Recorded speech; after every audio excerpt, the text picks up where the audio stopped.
Iran మీద America, Israel పాశవికంగా యుద్ధాన్ని start చేసి ఆ దేశ ప్రభుత్వ అధినేత ఖమేనీని చంపేసిన తర్వాత ఆ యుద్ధం తీవ్ర రూపం దాలుస్తుంది. పశ్చిమాసియాలో ఉద్రిక్త పరిస్థితులు అయితే నెలకొని ఉన్నాయి. అయితే ఈ ఇరాన్ సార్వభౌమత్వం మీద దాడి అయితే ఏముంది, ఖమేనీ హత్య మీద అయితే ఉంది.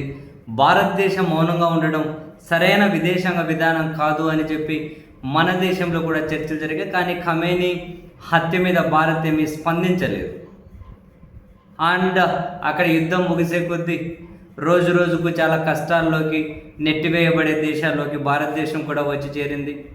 అక్కడ ఇరాన్ హర్మోజ్ జలసంధిని మూసేసి ఆ నౌకలు వచ్చాయంటే పేల్చి పడేస్తామని చెప్పి చెబుతూ ఉన్నారు. అందరి నౌకలను మేము అడ్డుకోవడం లేదు. America, Israel, European countries and మాకు వ్యతిరేకంగా యుద్ధంలో లేదా మాకు వ్యతిరేకంగా ఉన్న దేశాలకు మద్దతు ఇచ్చే వాటిని మాత్రమే మేము అడ్డుకుంటామని చెప్పి ఇరాన్ క్లియర్ కట్గా చెప్పింది.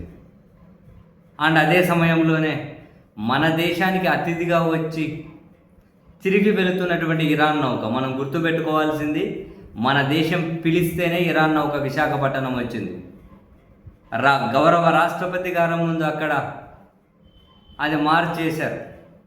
గౌరవ రాష్ట్రపతి గారి ముందు ఆ నౌక ప్రదర్శనలో ఉంచారు, ప్రదర్శన జరిపింది. అంటే ఇక్కడ ప్రోటోకాల్ ఏంటి, ఆయుధాలు తీసుకొని ఏ నౌక అక్కడికి రాకూడదు. సో ఇరాన్ నౌక ఆయుధాలు లేకుండా 185 మంది అంటున్నారు, లేదు కదా 135 మంది అంటున్నారు, అంతమందిని తీసుకొని నౌక వచ్చింది ఆయుధాలు లేకుండా మనం పిలిస్తే. సో అది తిరిగి వెళ్తూ ఉంది. కానీ ఒక దొంగలాగా ఈ విషయంలో అమెరికా కాచుకొని ఉండలే. ఒక నిరాయుధీకరణతో ఒక నౌక వెళ్తూ ఉంది, అది కూడా భారతదేశానికి అతిథిగా వచ్చి. ఇటువైపు అమెరికా సభ్యులైన పూర్తి ఆయుధాలను దగ్గర పెట్టి వాళ్ళు విశాఖపట్నం వచ్చారని తెలుసు, తిరిగి జలాల నుంచి వెళ్తారని తెలుసు, కాపు కాసి అమెరికా దాన్ని ముంచేసింది.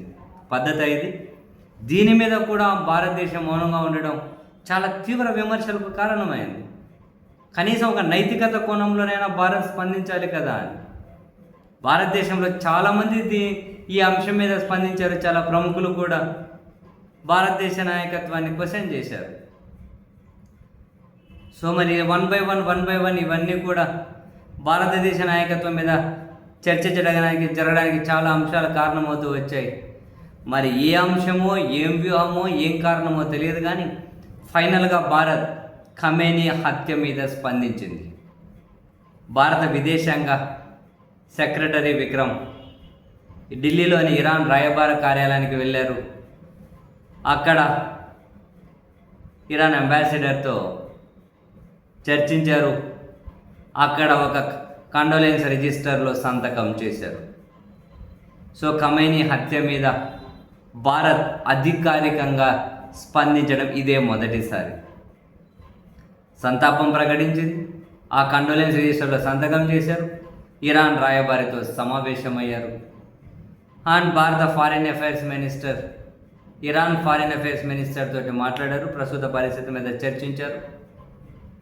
ఇంట్రెస్టింగ్. మరి ఇన్ని రోజులు మౌనంగా ఉండి ఇప్పుడు భారత్ మళ్ళీ నిర్ణయం తీసుకోవడం వెనక దీని వ్యూహం ఏంటో అన్నది కూడా చూడాలి.